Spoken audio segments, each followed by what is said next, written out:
యేసుక్రీస్తునామమున మీకు శుభాలు తెలియజేస్తా ఉన్నాను. ఈ లోకంలో రెండు రకాలైనటువంటి ప్రజలు ఉంటారు, వ్యక్తులు ఉంటారు అని చెప్పాడు ఒక ఆయన.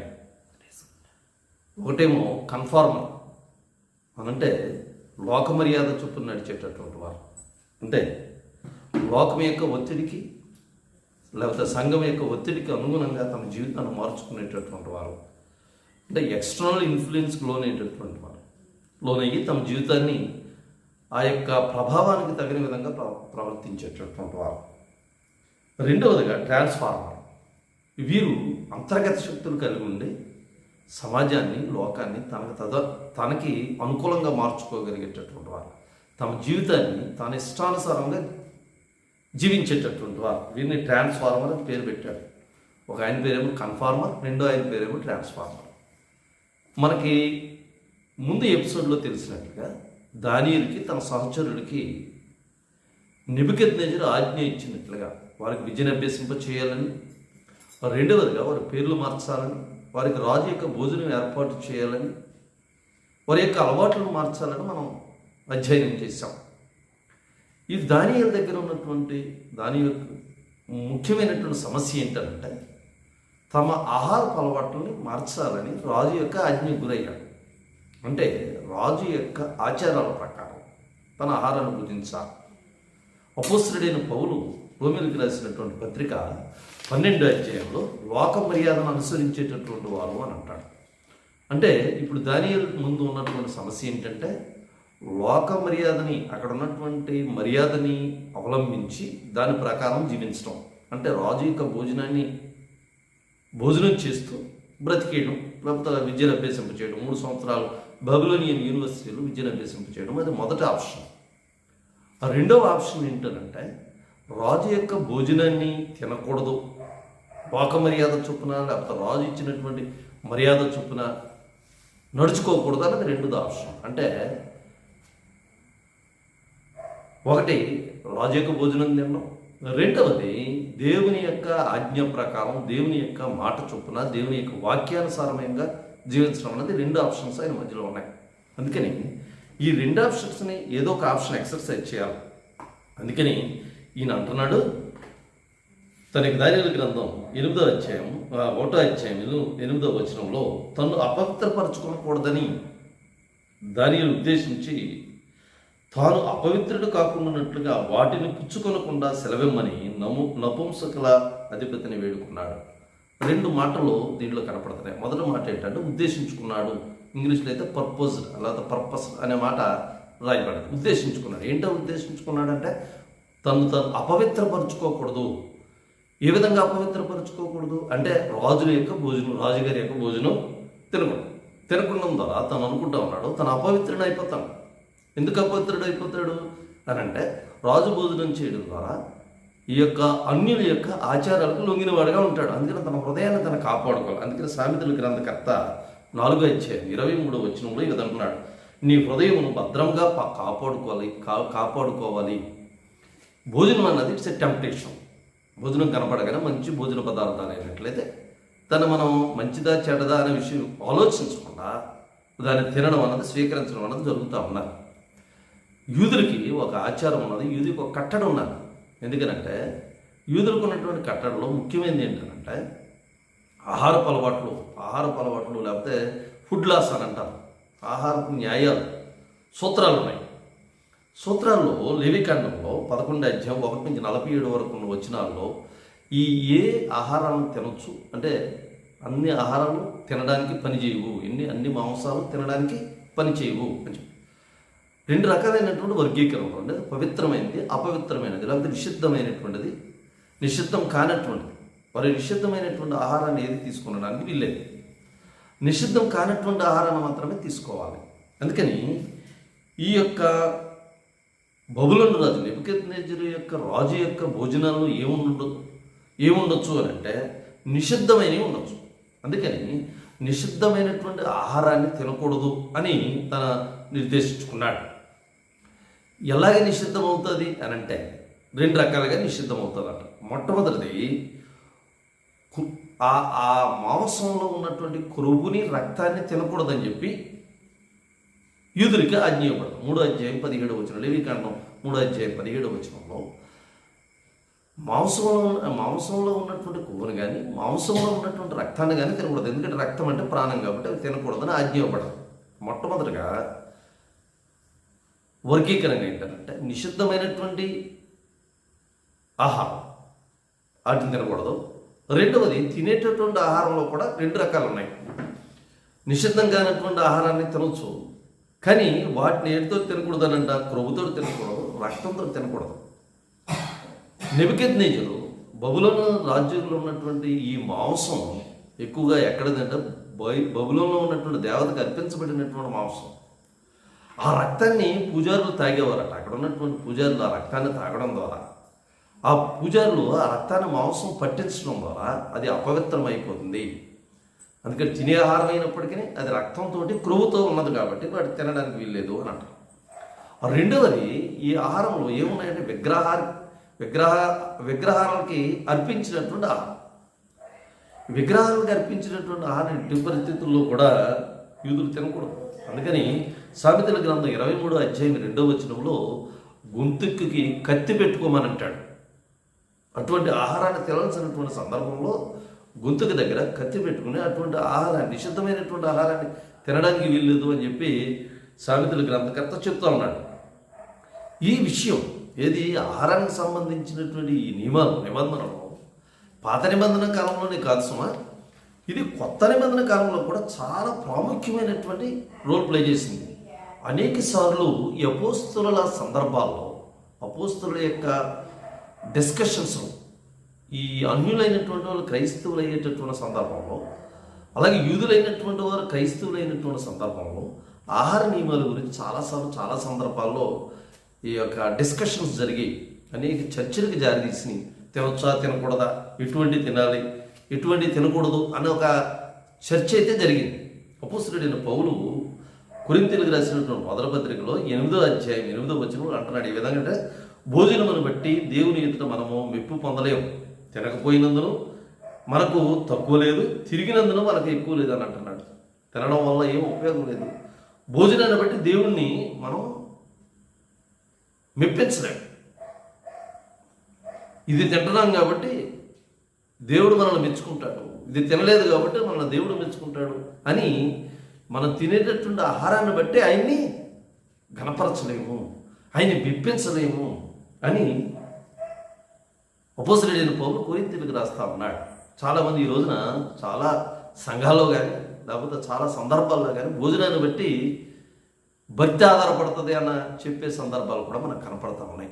కానీ మరి దానిని ఎందుకు దీన్ని అసహించుకున్నాడు, ఎందుకు మన దీన్ని తృణీకరించాడు, ఎందుకు తినకూడదు అని అనుకున్నాడంటే ఆయన అంటున్నాడు, ఇదే అపోస్తలుడైన పౌలే రాస్తా ఉన్నాడు. కొరింథీయులకు రాసిన 18 వరకు రాస్తూ ఈ 8 నుంచి ఈ అధ్యాయాలన్నీ కూడా ఈ విగ్రహాల గురించి, భోజనం గురించి మాట్లాడబడ్డాయి. విగ్రహంలో ఏం లేదు. విగ్రహం అంటే బొమ్మ చెక్కతో చేయబడతాయి, లేకపోతే రాయితో చేయబడతాయి. విగ్రహాల్లో ఏమీ లేదు. వారికి కనిపించేటటువంటి మాంసంలో కూడా ఏం లేదు. ఒక రక్తం లేకపోతే మాంసం పవిత్రమైంది అయి ఉండొచ్చు. కానీ ఆ విగ్రహములు వెనకాల నుండి దయ్యాలని ఎవరు కనిపిస్తున్నారు? విగ్రహానికి కాదు, ఆ విగ్రహంలో ఉన్నటువంటి దెయ్యాన్ని కల్పించడం ద్వారా ఆ విగ్రహానికి అర్పించేటటువంటి ఆహారం విగ్రహానికి కాదు, కానీ విగ్రహంలో ఏం లేదా. ఎందుకంటే అది చెక్కతో కానీ రాయితో కానీ చేయబడదు. కానీ విగ్రహం వెనకాల ఉన్నటువంటి, లేకపోతే విగ్రహం దేనికి కల్పిస్తారు? విగ్రహానికి కల్పించరండి. విగ్రహానికి ఒక పేరు ఉంటుంది, ఆ పేరుకి దెయ్యం ఉంటుంది, ఆ దెయ్యానికి ఆ యొక్క మాంసాన్ని అర్పిస్తూ ఉంటారు. ఆ దయ్యాన్ని కల్పించేటటువంటి ఆహారం గురించి మాట్లాడుతూ ఉన్నాడు పౌలు. మనం భుజించేటటువంటి ఆహారం దేనంటే దేవుని యొక్క యేసుక్రీస్తు యొక్క రక్తంలోను యేసుక్రీస్తు యొక్క మాంసంలో రొట్టె ద్రాక్ష రసంలో పాలువారంగా ఉన్నాం. ఇదే పాలువారంగా ఉన్నటువంటి మనం దేంట్లో పాలువారం కాకూడదు? దయ్యానికి అర్పించేటటువంటి ఆహారంలోకి పాలువారం కాకూడదు. మొట్టమొదటికి దేవుని ఆజ్ఞించాడు ఇది తినకూడదు అని, అందుకని తినకూడదు. రెండవదిగా ఆ విగ్రహాలకు అర్పించడం ద్వారా విగ్రహం వెనకాల ఉన్నటువంటి దయ్యాలకి స్పిరిట్స్ అన్నాడు. మన దేవుని యొక్క ఆత్మని కలిగి ఉన్నాం. మనం దేవుని యొక్క ఆత్మని కలిగి ఉన్నటువంటి మనం దయ్యాలకు అర్పించినటువంటి అర్పణలో మనం పాలిభాగస్తున్నాం కాదు. దేవుని యొక్క అర్పణలో పాలుభాగస్వామ్యం కావాలి. అందుకని ఈ యొక్క దానియేలు తన ఫ్రెండ్స్ తన యొక్క సహచరులు ఒక నిర్ణయానికి వచ్చారు. ఏమి నిర్ణయం అని అంటే, ఈ యొక్క ఆహారాన్ని తినకూడదు, ఆహారాన్ని మనం తిరస్కరించాలి అని. తిరస్కరించి ఏమన్నా స్ట్రైక్ ఏమైనా చేశారా, లేదా తిరుగుబాటు చేశారా, లేకపోతే నపుంసకుడు ఏర్పాటు చేసినటువంటి ఈ యొక్క నియామకముని ఏమన్నా ఎదిరించారా? ఎదిరించలేదు. ఒక సమస్య వచ్చినప్పుడు చాలాసార్లు మనం ఇప్పుడు జీవించేటటువంటి జీవితం ఈ లోకంలో జీవిస్తూ ఉన్నాం.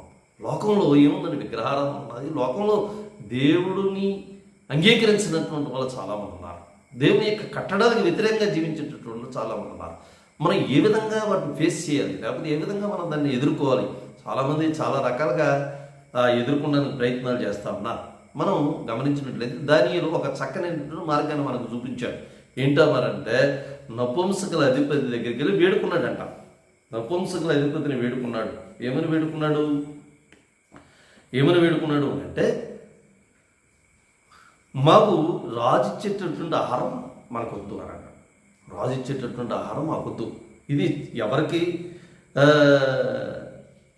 కష్టమైన పని అంటే, వీళ్ళకేముంది? రాజుగారు ఇచ్చినటువంటి ఆహారం పెట్టొద్దు అని అంటే, నపుంసకుడు ఒకరు పెట్టకపోతే ఎవరికి కత్తిపడ్డదంటే నపుంసకుడికి కత్తిపడ్డది, అధికారికి. పెట్టకపోతే రాజు ఊరుకుంటాడా? రాజు ఊరుకోండి. రాజాజ్ఞని ఎగ్జిక్యూట్ చేయాల్సినటువంటి బాధ్యత ఈ యొక్క నియామకుడికి ఆధారపడడం. నియామకుడికి ఒక టెస్ట్. చూడండి, ఇక్కడ పరిస్థితి ఏంటంటే, ఇప్పుడు దానియేలు సేఫ్ సైడ్లో ఉన్నాడు. ఈ నపుంసకుల అధిపతి అయినటువంటి నియామకుడు టెస్ట్లో పడ్డాడు, పరీక్షించబడుతున్నాడు. ఏ విధంగా పరీక్షించబడుతున్నాడు? ఒకవేళ దానియేలు అన్నట్లుగా దానియేలుకు కావాల్సిన ఆహారం పెట్టినట్లయితే రాజు ఒప్పుకోడు కదా, ఒప్పుకోడు, ఖచ్చితంగా శిక్షిస్తాడు. ప్రియమైనటువంటి దేవుని బిడ్డల, మనం ఒకవేళ దేవునికి ఇష్టమైనటువంటి పని, దానియేలు ఉద్దేశించుకున్నటువంటి పని ఏంటంటే, దేవునికి ప్రీతిపాత్రమైనటువంటి విషయాన్ని తను ఎన్నుకున్నాడు.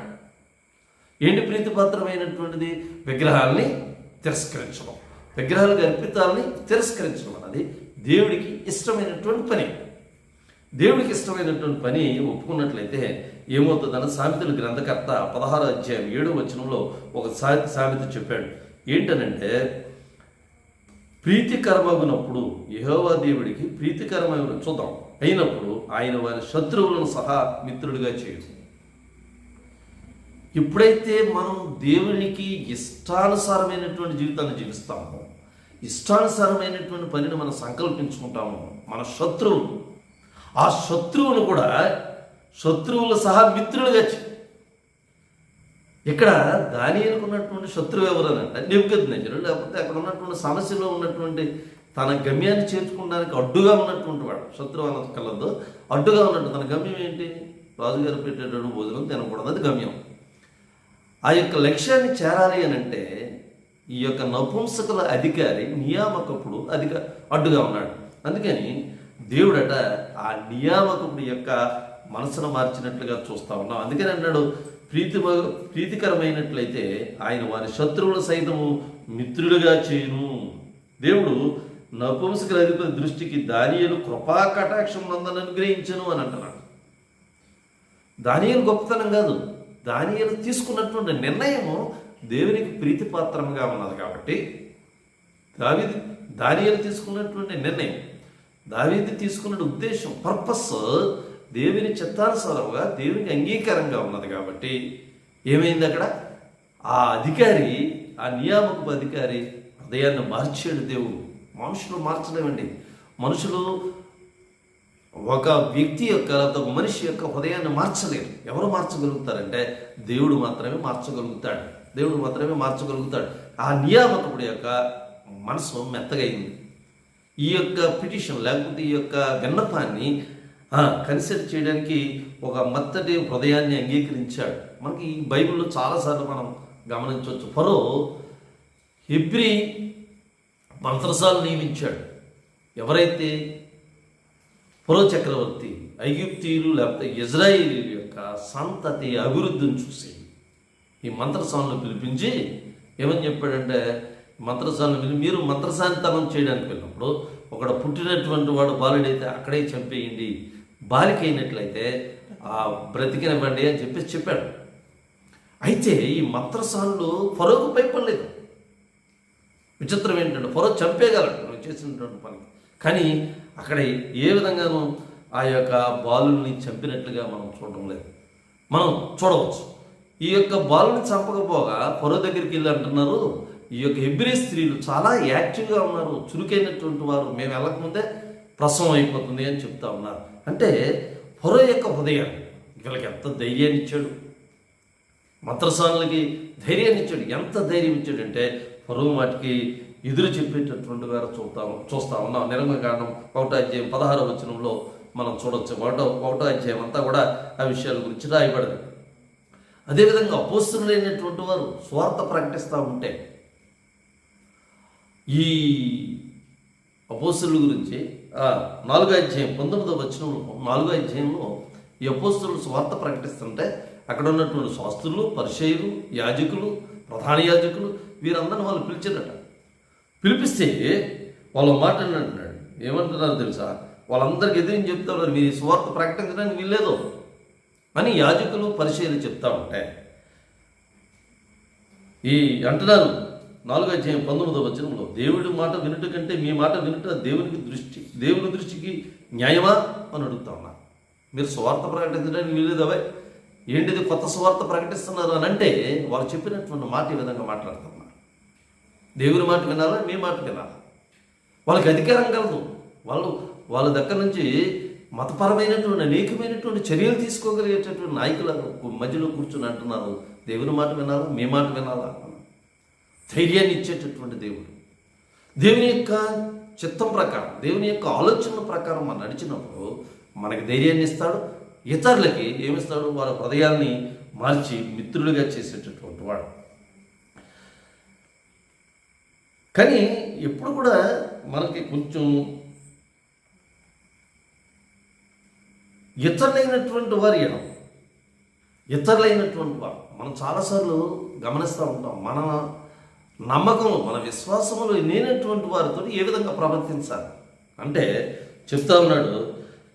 రోమీయులకు రాసినటువంటి పత్రిక 12వ అధ్యాయం 18వ వచనంలో ఈ విధంగా అంటున్నాడు. ఏమంటున్నాడు తెలుసా, మీరు వారందరితో మీ చేతనైన మట్టుకు సమాధానంగా ఉండండి, దెబ్బలాట పెట్టుకోకూడదు. మన విశ్వాసంలో లేరు కదా, వారి విశ్వాసాలు వేరు, వారిని విమర్శించకూడదు, వారితోటి ఏం పెట్టుకోకూడదంటే వీలైనంత మట్టుకు సమాధానం కలిగి ఉండాలి. వారితో ప్రవర్తించేటప్పుడు కొలసీలకు రాసినటువంటి పత్రిక 4వ అధ్యాయం 5వ వచనంలో పౌలు రాస్తూ అంటాడు, వెలుపటి వారి ఏడల జ్ఞానము కలిగి నడుచుకుని అంటున్నాడు. మనం వెలుపటి వారు అని అంటే మన విశ్వాసంలో లేనటువంటి వారి ఏడల జ్ఞానము కలిగి బోధ చేయాలి. మన స్వార్థ ప్రకటించేటప్పుడు మా దేవుడు మేము అది ఇది అని చెప్పకుండా జ్ఞానం కలిగి, వివేకం కలిగి కలగాలి, ప్రవర్తించాలి అని చెప్పి పౌలు రాస్తా ఉన్నాడు. ఇంకోటి తెస్సలోనికీయులకు రాసిన మొదటి పత్రిక 4వ అధ్యాయం 12వ వచనంలో వెలుపటి వారి ఏడల మర్యాదగా నడుచుకోవాలి అన్న. మర్యాదగా ఉండాలి, మనం ఇతరుల ఏడల మర్యాదగా ఉండాలి, అది మన యొక్క ధర్మం. పేతురుకు రాసినటువంటి పత్రిక మొదటి పత్రిక 3వ అధ్యాయం 16వ వచనంలో ప్రతి వానికి సాత్వికముతోనూ భయముతోనూ సమాధానం చెప్పి ఎల్లప్పుడూ సిద్ధంగా ఉండాలి. మనం ఎలా ఉండాలి అని అంటే మనం ఇతరుల ఏడల మర్యాదగా ఉండాలి, జ్ఞానం కలిగి ఉండాలి, సాత్వికంతో జవాబు చెప్పేటట్టుగా ఉండాలి. అందుకని ఈ రోజున దానియేలు నపుంసకుల అధిపతితో ఏమంటున్నాడు అని అంటే వేడుకుంటా ఉన్నాడు, మాకు ఈ ఆహారం వద్దు అంటే మరి ఆల్టర్నేట్ మెనూని కూడా సజెస్ట్ చేస్తూ ఉన్నాడు. They denied the Kings menu. ఆ రాజు యొక్క భోజనాన్ని తిరస్కరించి ఏమంటున్నాడు, మాకు శాఖ ఆహారాన్ని అనుగ్రహించేయమంటున్నాడు. మాకు భోజనమునకు శాఖాధాన్యాదులను, పానమునకు నీళ్లను నీ దాసులకు మాకు ఇప్పించమని పెడతా ఉన్నాడు. రిక్వెస్ట్ పెట్టాడు, మీరు చేతిలో రిక్వెస్ట్ పెట్టాడు. మాంసానికి బదులుగా శాఖాధాన్యాలని, పప్పుని, ఆ కాయగూరల్ని అతనికి అనుగ్రహించమని చెప్తా ఉన్నాడు. అవి చాలు మాకు, అవి చాలు. పానానికి బదులుగా ఏంటి, ద్రాక్షారసానికి బదులుగా ఏమన్నా నీళ్ళు ఇమ్మంటున్నాడు. ద్రాక్షారసం ఎపటైజర్గా వాడతారు, ఆకలిని ఇచ్చేటటువంటిది. ద్రాక్షారసం తాగుతారు ఎపటైజర్, అండ్ ఆకలిని పుట్టించేటటువంటి మంచి ఆ ద్రాక్షారసం తీసుకున్న ద్వారా ముఖంలో ఆ మాంసం తినడం ద్వారా ఆ ముఖంలో ఏమొస్తుంది? గ్లో వస్తుంది. ఆ బలమైన ఆహారం తీసుకున్న ద్వారా మంచి ముఖానికి గ్లో వస్తుంది. మాకు ఈ గ్లో మేము శాకాహారం తినడం ద్వారా, నీళ్లు తాగడం ద్వారా కూడా వస్తుంది అని తను తానుగా దేనిలో పరీక్షలోకి నెట్టుకుంటా ఉన్నాడు. ఏమంటున్నాడో తెలుసా? 10 దినముల వరకు మమ్మల్ని పరీక్షించము. ఈ ప్రపోజ్ ఏ టెస్ట్. దానియేలు ఒక టెస్ట్ని ప్రపోజ్ చేశాడు. ఏంటో టెస్ట్ అని అంటే, మేము తినేటటువంటి ఆహారాన్ని మార్చు, 10 దినాలను పరిశీలించు. 10 దినాల వరకు మా యొక్క మొక్క కవలికలో కానీ, మన ఆరోగ్యంలో కానీ, మా పరిస్థితుల్లో కానీ ఏమైనా మార్పు ఉన్నట్లయితే నువ్వు ఇచ్చేటటువంటి ఆహారాన్ని తీసుకుంటాం. ఈ 10 దినాలు మాత్రం మేము చెప్పేటటువంటి ఆహారం పరీక్ష. ఇది ఏ పరీక్ష అంటే దానియేలుకున్నటువంటి విశ్వాస పరీక్ష. 10 రోజుల్లో ఒక విధంగా 10 రోజుల్లో ఆహార అలవాట్ల వల్ల మొత్తం శరీరమైన ఆకృతి కానీ, శరీరంలో ఉన్నటువంటి ఈ యొక్క మార్పులు కానీ పెద్ద కనిపించకపోవచ్చు. నాట్ విజిబుల్, కనిపించేటటువంటి మార్పులు ఏం జరగవు. కానీ అంటున్నాడు 10 దినాల వరకు మాకు ఇవ్వండి. 10 అన్నది ఆ నెంబర్ ఏంటంటే శోధనల గుర్తు. 10 శోధనలు. మనకు తెలుసు ఐగుప్తులో ఇజ్రాయేల్ ఉన్నప్పుడు ఐగుప్తులో 10 శోధనలు వచ్చినాయి. ఈ 10 అన్నది పరీక్షలకు గుర్తు. అదేవిధంగా 10 అన్నది బాధ్యతల గుర్తు. 10 ఆజ్ఞలు మనకి ఇచ్చాడు. 10 శోధనలు కలిగినాయి. 10 దినములు శ్రమల కాలంలో వస్తున్నారు. 10 దినాలకి ప్రకటన గ్రంథం 2వ అధ్యాయంలో రాబడి 10 దినములకు శ్రమ, 10 శోధనలు అని ఈ 10 అంకె గురించి బైబిల్లో చాలా అంకెల గురించి చాలా ప్రాముఖ్యమైన విషయాలు కనపడతా ఉన్నాయి. 7 సంపూర్ణ సంఖ్య అని అంటారు. ఈ 10 అన్నది ట్రైన్, శోధనలకి, టెస్టింగ్, పరీక్షకు, రెస్పాన్సిబిలిటీ, బాధ్యతలకు గుర్తుగా ఉన్నారు.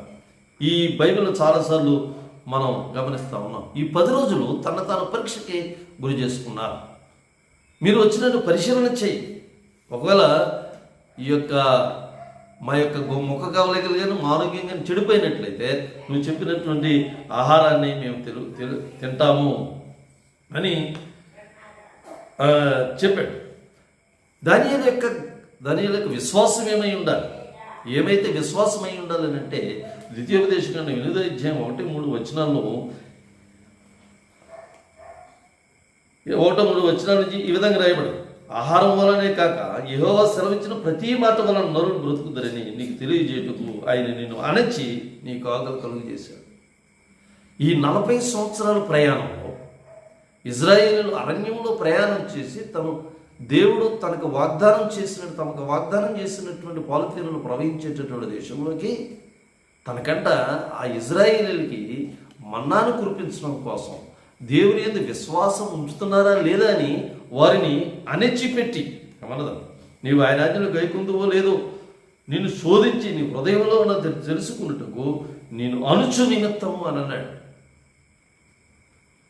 ఈ అరణ్యంలో ప్రయాణం చేసేటప్పుడు ఆకలిని పుట్టించాడంట.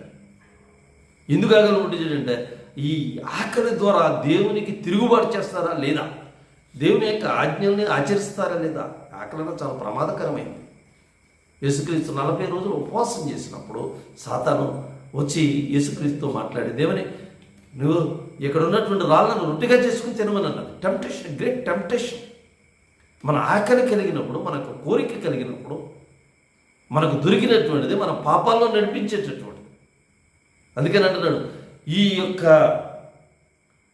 ఆకలి నిన్ను అణచి నీకు ఆకలి కలగజేసిన, ఆకలి కలగజేసినప్పుడు వీరందరూ తిరుగుబాటు చేశారు. దేవుడిని ఇక్కడ తీసుకుని వచ్చి మమ్మల్ని చంపేయాలని ఆశపడుతున్నాడు. దేవుడు మమ్మల్ని ఈ యొక్క అక్కడ ఐగుప్తులో ఉన్నప్పుడు చక్కని మాంసము చేపలు తిన్నాం, కానీ ఇక్కడ ఏమీ లేకుండా పోయినాయి అని చెప్పి వారు తిరుగుబాటు చేశారు. ఇక్కడైతే దానియేలైతే తనకిచ్చినటువంటి విగ్రహార్పితమైనటువంటి ఆహారాన్ని, రాజు ఇచ్చినటువంటి భోజనాన్ని తిరస్కరించి తాను కాపాడుకోవాలి, తన హృదయాన్ని భద్రపరచుకోవాలి అని ఆశపడ్డాడు. ప్రియమైనటువంటి దేవుని సంగమం, ఈ రోజున మనం నేర్చుకోవాల్సినటువంటిది అనేకమైన విషయాలు, టెంప్టేషన్స్, అనేకమైనటువంటి లోకానికి సంబంధించినటువంటి అనేకమైన అట్రాక్షన్స్, ఆకర్షణ మన మధ్యలో ఉన్నట్లయితే, లేదు కింగ్స్ ఫుడ్ మాకొద్దు, దేవుని యొక్క మాట ప్రాముఖ్యమని మనకు చెప్పగలిగే ధైర్యం దేవుడు మనకు అనుగ్రహింపచేయాలి. ఒక రోజున అపోక్రిఫల్ బుక్ ఒకటి ఉన్నది. అపోక్రిఫల్ బుక్ అని అంటే ఇది మనం not inspired with the spirit, కానీ బెల్ అండ్ ద డ్రాగన్ అనే పుస్తకం రాశాడు ఒక ఆయన. ఆ బుక్లో ఈ విధంగా చిన్న కథ రాయబడ్డదట. అప్పుడు కోరేషు, పారసీకుడైనటువంటి కోరేషు పరిపాలన చేస్తున్నప్పుడు దానియేలుకి సైరస్కి మధ్యలో ఉన్నటువంటి ఒక చిన్న సందర్భాన్ని రాస్తూ ఈ సైరస్ అడిగాడండి, ఎందుకే నువ్వు ఈ బయలుదేవతను ఎందుకు ఆరాధించవు అని అడిగి, బయలు చూడండి ఎంత గొప్పది అని అంటే, ఒక రాత్రి 12 కొలల పిండి 40 గుర్రెలు, ఒక రోజు బయలుకి ఇచ్చేటటువంటి అర్పణలు ఏంటంటే 12 కొలలు అంటే ఒక తూము పిండే, 40 గొర్రెలు, 6 పాత్రల ద్రాక్షారసం బయలుదేవతకి ఇస్తారట. అది తెల్లరేటప్పటికి ఆ బయలుదేవత దగ్గర కనపడదు. అక్కడ ఉన్నటువంటి బబులోని వీళ్ళందరూ ఏమి నమ్ముతూ ఉన్నారంటే, ఈ యొక్క బయలుదేవత ఇదంతా తినేస్తుంది అని నమ్ముతా ఉన్నారు. అంటే సరే, ఈసారి దానియేలుకి ఒక ఛాలెంజ్ వేశాడు ఈ సైరస్ అని ఆయన. కోరేషు చెప్తూ, చూడు ఎంత గొప్ప కలిగిందో, శక్తి కలిగిందో అన్నాడు. సరే అయితే దానియేలు దానికి అంగీకరించాడు. ఒక పని చేద్దాం, ఇవన్నీ పెట్టిన తర్వాత తాళం వేసేసి రేపు పొద్దున్న చూద్దామని అన్నాడట. దానియేలు ఏం చేసిండంటే, ఈ బయలుదేవ దగ్గర ఉన్న ప్రాంతాన్ని అంతా కూడా బూడిద జిమ్మించాడు. బూడిద జిమ్మించి రాజుకి తెలియకుండా బూడిద జిమ్మించాడు. తర్వాత రాజు ఏం చేశాడు, నేను చెప్పినటువంటి ఇవన్నీ కూడా అక్కడ బయలుదేవతకి అర్పించిన తర్వాత రాత్రి అంతా చూశాను. ఉదయాన్నే లేచి ఈ రాజుగారు అందరూ ప్రముఖులందరూ కలిపి ఆ బయలుదేవత యొక్క దేవాలయానికి వెళ్ళేటప్పటికీ ఒక్క ఆహార పదార్థం కూడా లేదండి. చూడు, నేను చెప్పానా బయలుదేవత ఎంత శక్తి కలిగినటువంటిదో. ఇవన్నీ బయలుదేవత సేవించేసింది, తాళాలాగానే ఉన్నాయి, ఒక్క ఆహార పదార్థం కూడా లేదు. చూసావా బయలుదేవత అంత గొప్పదని ఈ యొక్క కోరేషు దానియేలుతో చెప్పాడు. దానియేలు, కంగారు పడకండి సార్, చూడండి కింద ఏమున్నాయనంటే అక్కడ అడుగులు కనపడతా ఉన్నాయి, అడుగు ముద్రలో కనపడతా ఉన్నాయి నడిచినట్లుగా. ఆ బయలుదేవతకి 70 మంది పూజారులు. ఈ 70 మంది పూజారులు ఆ బయలుదేవతకు ఉన్నటువంటి దేవాలయానికి రహస్య ద్వారం ద్వారా ఎంటర్ అయ్యి అక్కడ ఉన్నటువంటి ఆహార పదార్థాలన్నీ తీసుకుపోతా ఉన్నారు. ఇది అక్కడ జరిగేటటువంటి విషయం. ఈ 70 మంది ఆ బయలుదేవతకు అర్పించినటువంటి చాలా శ్రేష్టమైనది అర్పిస్తారు, అంతే కదా. దేవుడికి అర్పించేటప్పుడు బయలుదేవతకు అర్పించే శ్రేష్టమైనటువంటి పిండి, శ్రేష్టమైనటువంటి ద్రాక్షారసం, శ్రేష్టమైనటువంటి మాంసాన్ని వారికి అర్పిస్తూ ఉంటే తలుపులు తీసి ఎన్ని పడుకోవడం. ఆ అడుగు జాడలు చూసి గుర్తించి అడుగు జాడల్లో 70 మంది ఈ యొక్క పూజారుల్ని చంపినట్లుగా మనం చూస్తూ ఉన్నాం. ఈరోజు ఎందుకు ఈ బయలుదేవతకి నేను పూజించడం లేదనండి, ఇది కారణం. ఈ బయలుదేవతకి శక్తి లేదు కాబట్టి నేను పూజించడం లేదు అని చెప్పి ఆ యొక్క కోరేషుతో చెప్పినట్లుగా ఈ అపోక్రిఫల్ లిటరేచర్లో బెల్ అండ్ ద డ్రాగన్ అనే గ్రంథంలో రాయబడి ఉంది. ఈ ముఖ్యమైనటువంటి విషయం, ఆ బయలుదేవతకు పెట్టేటటువంటి ఆహారాన్ని వాళ్ళకి పెడుతున్నారని చెప్పి దానియేలు తన గ్రంథంలో తన యొక్క ఆహార విషయంలో తనని అంగీకరించకుండా ఏం జరిగింది, అంగీకరించకపోతే దేవుడు అక్కడ నియామకం మనసును మార్చి వారికి శాఖాధాన్యాలని అర్పించినట్లుగా, తినడానికి ఇచ్చినట్లుగా 10 రోజుల పరీక్షలో దానియేలు నెగ్గినట్లుగా, పాస్ అయినట్లుగా చూస్తూ ఉన్నాం. అందరికంటే వారి యొక్క ముఖాలు ప్రకాశవంతంగా ఉన్నాయి, అందరికంటే వారు ఆరోగ్యవంతంగా ఉన్నారు. వారు తిన్నది మామూలు కాయగూరలు తిన్నారు, శాఖాధాన్యాలు తిన్నారు, మంచినీళ్ళు తాగారు. అయినప్పటికీ వారి యొక్క ముఖ కవలికలు ప్రకాశవంతంగా ఉన్నాయి. కాబట్టి ఆ టెస్ట్లో దానియేలు పాస్ అయ్యాడు. దానియేలు పాస్ అయ్యి ఇక్కడి నుంచి అతనికి శాఖాధాన్యాలు ఇప్పించినట్లుగా మనం చూస్తూ ఉన్నాం. ఈ ఎపిసోడ్లో మనం నేర్చుకోగలిగేది ఏంటంటే, మన నిత్య జీవితంలో అనేకమైనటువంటి సమస్యలు వస్తాయి. ఒక్కొక్కసారి చాలా డెలికేట్గా కనపడతాయి. మనం దాన్ని ఎలాగ ఎదుర్కోగలుగుతాం అని అంటే, మొట్టమొదటి మనకు కావాల్సిందంటే దేవుని దగ్గర మనం ప్రార్థించాల్సిన వారంగా ఉన్నాం. మనకి సమస్య వచ్చింది, ఆ సమస్య గురించి ప్రార్థన చేయవలసినగా ఉన్నాం. రెండోది ఏంటంటే వినయం కలిగి ఉండాలి. మనం అనుకుంటున్నాం మన దేవుడు గొప్పవాడు, మన సేవకుడిగా ఉండాలనుకుంటున్నాడు. మనం దెబ్బలలో వినయం కలిగి ఉండాలి, వివేచన కలిగి ఉండాలి, ఇంటెలిజెంట్ మూవ్. దానియేలు చాలా వివేకంతో, జ్ఞానంతో ఆ యొక్క జాగ్రత్తగా తనకున్నటువంటి సమస్యను పరిష్కరించినట్లుగా చూస్తూ ఉన్నాం. మనకున్నటువంటి సమస్యని ఎదుర్కొనడానికి మనకు కావాల్సింది ఏంటంటే జ్ఞానము, వివేచన. ఈ జ్ఞానం ఎక్కడి నుంచి వస్తుంది? దేవుడి దగ్గర నుంచి మాత్రమే వస్తుంది. అటువంటి సమయం మనం ఈ లోకం కల్పించేటటువంటి వీటిలోకి ఆకర్షణలోకి మనం వెళ్ళకూడదు అని మనం నిర్ధారించుకోవాలి. మొట్టమొదటి స్టెప్ నిర్ధారణ చేసుకోవాలి. నిర్ధారణ చేసుకుని దేవుడికి ప్రార్థించాలి. ప్రార్థించిన తర్వాత వినయంతో, వివేకంతో, జ్ఞానంతో ఆ సమస్యని పరిష్కరించుకోవాలి. పరిష్కరించుకున్నట్లయితే ఖచ్చితంగా దేవుని యొక్క వాక్య ప్రకారం, దేవుని యొక్క ఆజ్ఞల ప్రకారం జీవించడానికి దేవుడు తన కృపని, దేవుడు తన ప్రేమని మనకు అనుగ్రహిస్తూ ఉంటాడు. అటువంటి కృపను, అటువంటి ప్రేమను మనందరికీ దేవుడు అనుగ్రహింప చేయాలని ప్రార్థిస్తూ ఈ ఎపిసోడ్ని ముగిస్తా ఉన్నాను.